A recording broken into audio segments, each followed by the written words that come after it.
You don't really understand what an avoidant lost in you until they finally have the silence they once created, and by then, the person they pushed away is no longer the same person who would have stayed.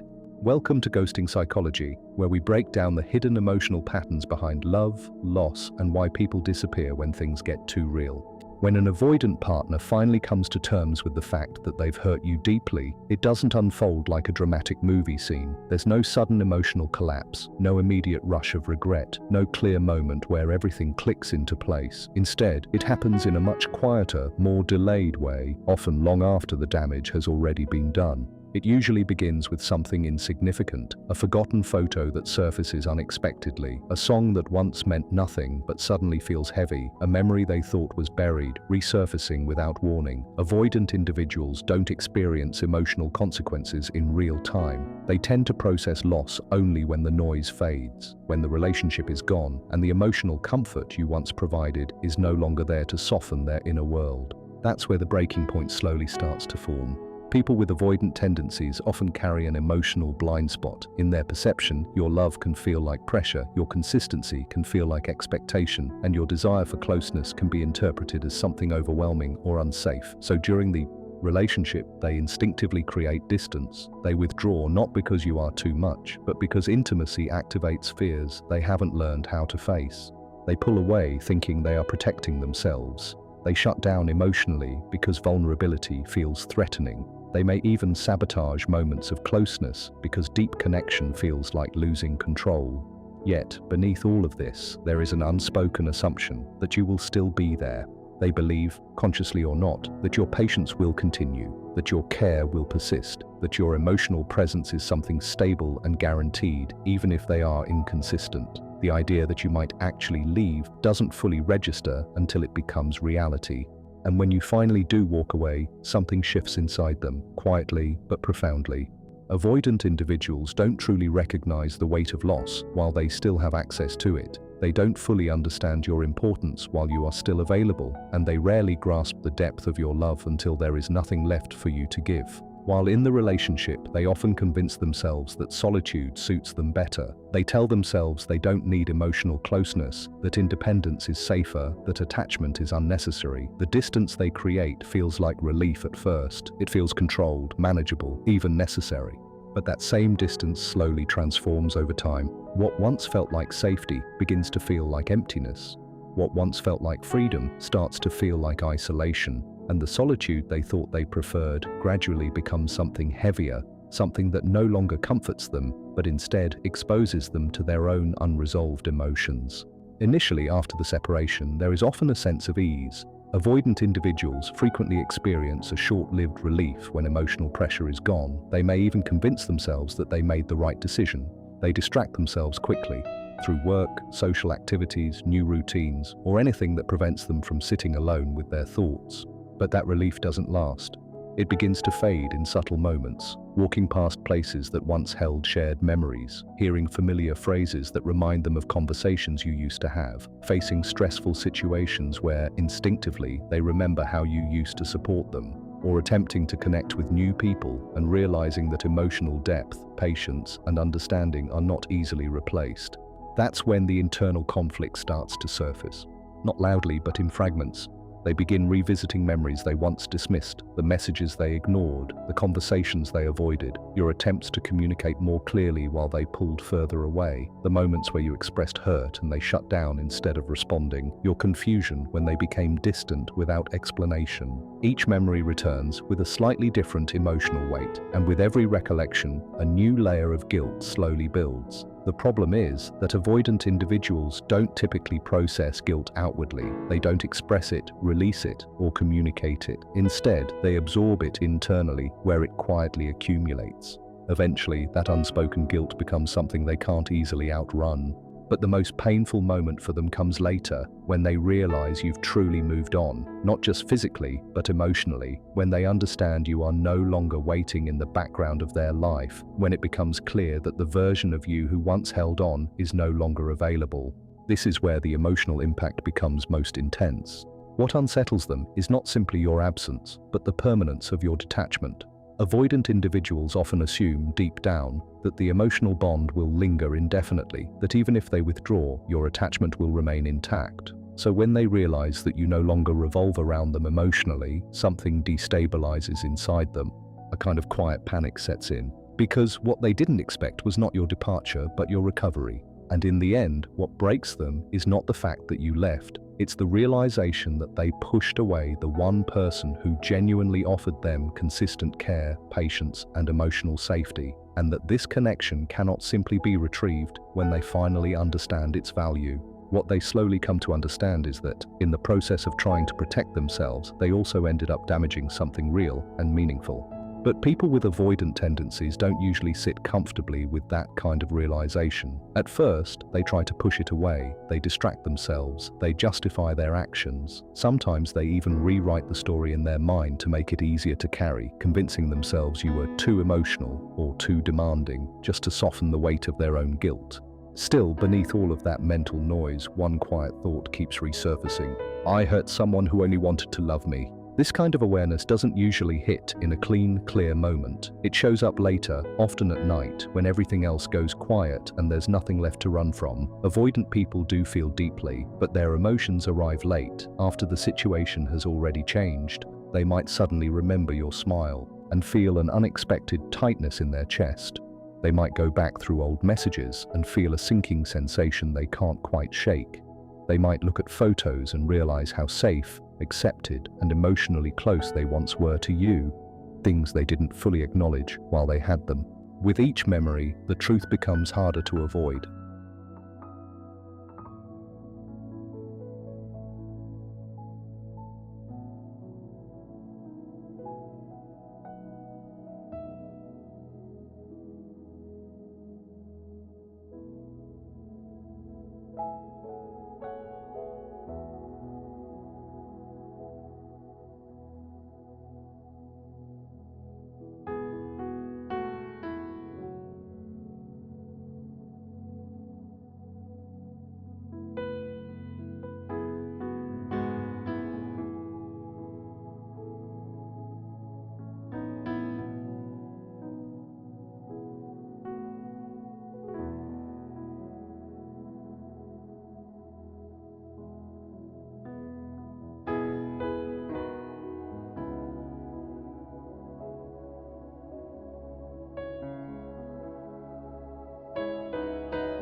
They return because they miss the comfort and emotional safety you once provided. But when they see that you've changed, your boundaries are clearer, your energy is different, and your access is no longer unlimited, it unsettles them. It forces them to confront the consequences of their own distance. And here's what needs to be clear. Their emotional realization is not your responsibility to carry. Their regret is not meant to become your closure. Their internal pain is not something you are required to resolve. You weren't meant to become the space where someone else avoided their own emotional work. You showed up, you cared, you tried, you communicated, and when that wasn't met with the same consistency, you eventually made the hardest decision of all. You chose yourself and walked away from something you once deeply valued. In that decision, something shifts. Your ending becomes their beginning of awareness. What they eventually come to understand is simple, but heavy. Love itself wasn't the problem. Emotional closeness wasn't the threat. The real loss was you and the way they handled that connection. And by the time they fully understand it, the version of you they had access to no longer exists in the same way. At the end of the day, their realization doesn't define your story. You do. Their regret, their reflection, their late understanding, those are just parts of their journey. What truly matters is the direction you chose afterward. You moved forward, you outgrew the waiting, you stepped out of the cycle that kept you emotionally stuck, and you became someone who no longer confuses inconsistency with love. So whatever they come to understand later, let it remain theirs to carry. You're not there anymore. You're building something steadier now, something rooted in clarity, boundaries, and self-respect. And that's where your story actually continues. What you're really looking at here is a pattern that comes from attachment wounds, not a simple "they didn't care" story. Avoidant individuals often aren't disconnected from emotion, they're disconnected from tolerating it in real time, especially when it involves dependency, closeness, or feeling needed. So in relationships, they can genuinely feel love, but their nervous system treats emotional intimacy like pressure or risk, and their instinct is to create distance to regulate that discomfort. The painful contradiction is that distancing works short-term for them, but creates long-term emotional consequences. When things feel intense, they step back and feel relief. Their body interprets space as safety. That's why they often seem calm or even detached during conflict or separation. But what gets delayed is the emotional processing. The feelings don't disappear, they just get postponed until the attachment figure is gone or no longer emotionally accessible. That's when the mind starts filling in the gaps. Once the relationship is no longer actively demanding emotional presence, their system has space to actually register what was lost. This is where memory becomes louder, not because the past changed, but because the emotional defenses are no longer being triggered in the same way. So suddenly, small things carry weight again: old messages, routines, shared places, even certain emotional roles you used to play in their life. But it's important not to romanticize this too much. The realization is rarely a clean emotional awakening where everything becomes clear and transformed. It's usually mixed with defensiveness. Avoidant patterns often protect self-image very strongly, so guilt can quickly get tangled with justification. That's why you see internal conflict. One part of them misses you, another part still tries to protect them from feeling responsible for the loss. This creates a loop where they oscillate between regret and rationalization rather than fully integrating the experience. Meanwhile, on your side, something very different is happening. When someone is consistently inconsistent, your nervous system adapts. You start to detach in order to protect yourself. At first it's emotional confusion, then emotional exhaustion, and eventually emotional separation. That's why, by the time avoidant individuals feel the full impact of loss, the other person is often already in a different internal space. The connection has already been rewired. This is where the emotional mismatch becomes irreversible. One person is finally feeling the absence, while the other has already processed it and moved forward.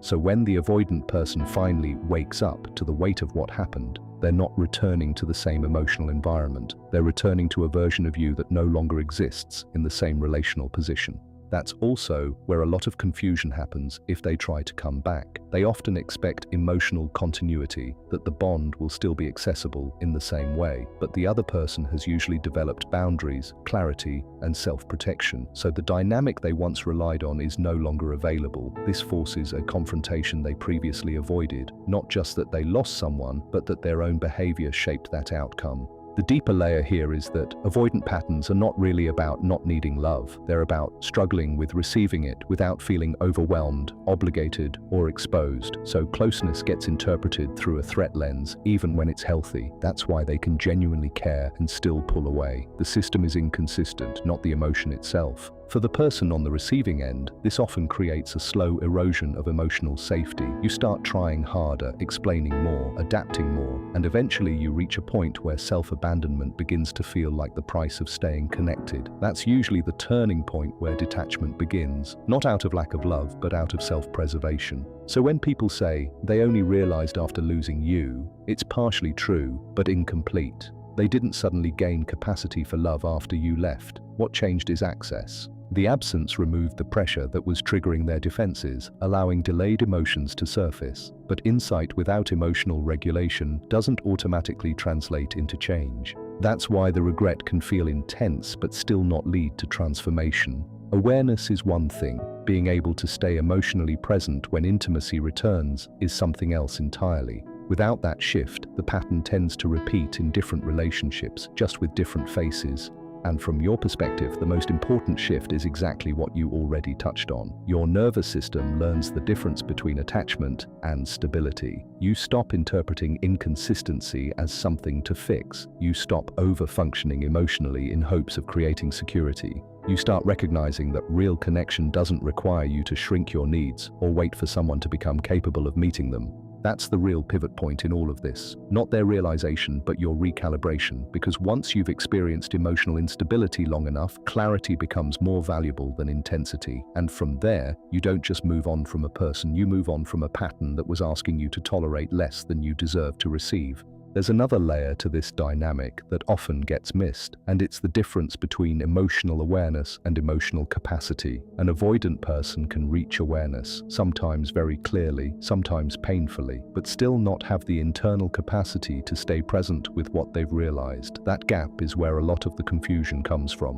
When they reflect on the relationship later, they're often looking at it through a calmer nervous system state. In that state, they can see your consistency, your effort, your emotional openness. They can recognize the moments where you were trying to connect and they pulled away. But insight alone doesn't equal integration. Integration would mean they can remain open even when intimacy feels uncomfortable. And that's usually where the pattern breaks again. So what happens internally is a kind of split experience. One part of them feels regret and emotional recognition. Another part still reacts to closeness with tension, avoidance, or shutdown. That internal contradiction is why their behavior often feels inconsistent even after they realize what they lost. They're not fully operating from one unified emotional position. On your side, what tends to happen is emotional depletion followed by clarity. At first, you try to bridge the gap, explaining more, adjusting your communication, being more patient, trying to make it safe enough for them to stay engaged. But over time, that effort becomes one-sided. You start carrying both the emotional expression and the emotional repair, and that imbalance slowly reshapes your self-perception. Eventually, something important shifts. You stop asking, "How do I get them to understand me?" and start asking, "Why do I have to work this hard to be understood at all?" That question is often the beginning of emotional separation. Meanwhile, avoidant individuals often don't fully process the cost of their distancing until there is no longer an active relationship to stabilize them. While the connection is ongoing, even if it's unstable, there is still a buffer. Your presence acts as emotional continuity. Once that buffer is gone, the mind starts reconstructing meaning from memory instead of real-time interaction, and that's when regret becomes more visible. But regret in this context is complicated. It's not always purely about missing the person. It's also about confronting a version of themselves they don't feel fully equipped to understand or change. That's why avoidance can show up even in reflection. They might think about what happened, feel it deeply for a moment, then unconsciously shift away from that discomfort by rationalizing or distracting again.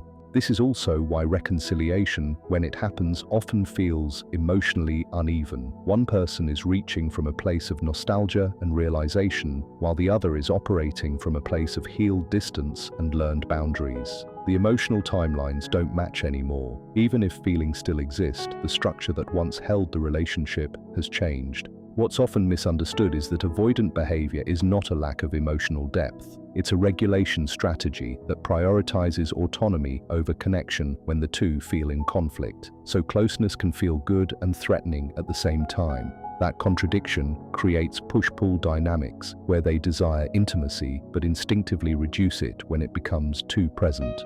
For the person on the receiving end, this creates a very specific psychological pattern over time. You start internalizing inconsistency as something you need to solve. You become more emotionally precise, more patient, more self-aware, hoping that better communication will stabilize the connection. But the issue isn't communication alone, it's capacity for sustained emotional presence. And that's the part that usually hurts the most in hindsight, realizing that you weren't too much, but rather that you were investing into someone who could only meet emotional closeness in limited doses. That realization often brings both grief and relief. Grief for what you tried to build, and relief in finally understanding that effort alone was never the missing piece. When avoidant individuals later look back and feel the weight of loss, what they're often encountering is not just the absence of the person, but the absence of emotional regulation that person provided. You weren't just a partner, you were also a stabilizing emotional environment. Losing that doesn't just remove a relationship, it removes a form of internal grounding they may not have fully recognized at the time. But even then, insight doesn't automatically become change. Real change would require staying present in emotional discomfort without escaping it, and that's a long internal process, not a moment of realization. For you, the most important shift is that your emotional system learns predictability again.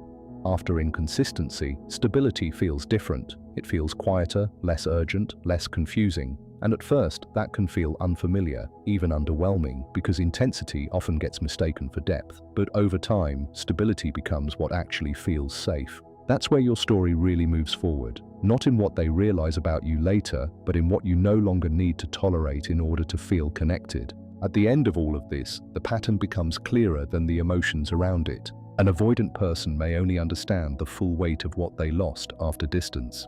Creates silence, because that silence removes the emotional defenses they relied on during the relationship.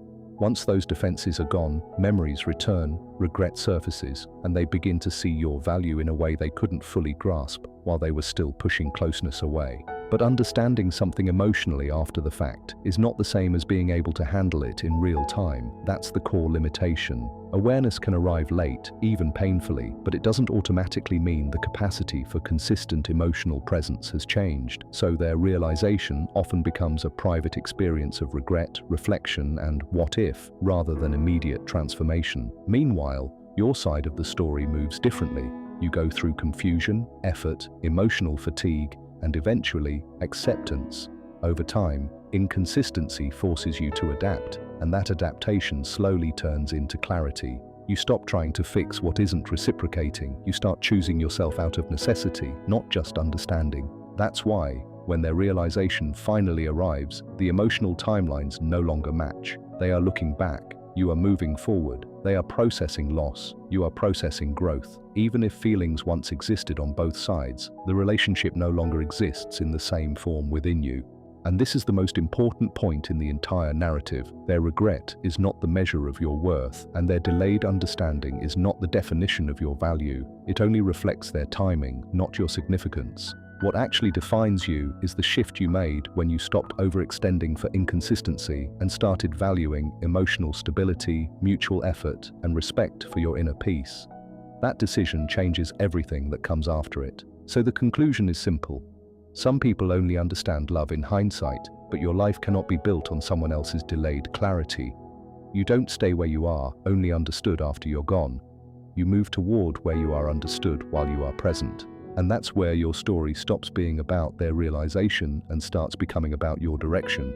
If this message resonated with you, make sure to like the video, subscribe to Ghosting Psychology, and hit the bell icon so you never miss a breakdown like this. And in the comments, drop the word awareness if you felt the depth of this message. I'll know you're part of the ones who truly understand the psychology behind it.